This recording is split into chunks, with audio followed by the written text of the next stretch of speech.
Once the verification is completed, the application displays the number of issues present in the model. After confirming the validation outcome, we can thoroughly analyze all the issues detected by the solution in the various specifications. It's possible to associate a color with each specification in the model to differentiate them within the 3D scene.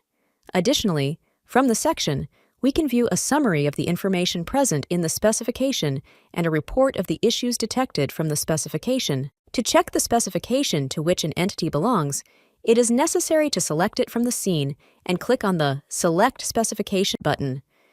In the case of multiple specifications on the same document, we can use filters to select the one relevant for verification.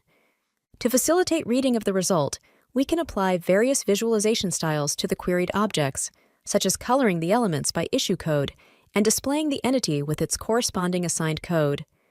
Inside the Help section, we find a legend of the issue codes with their explanations. Also, from the bottom toolbar, we can import a new specification, or alternatively revalidate the existing one in case of real-time changes to the model. By accessing the issue page, we see a table with all the issues detected in the model. The table shows issue codes, the name of the specification, and the name of the analyzed elements, but it is fully customizable through the Show Columns button.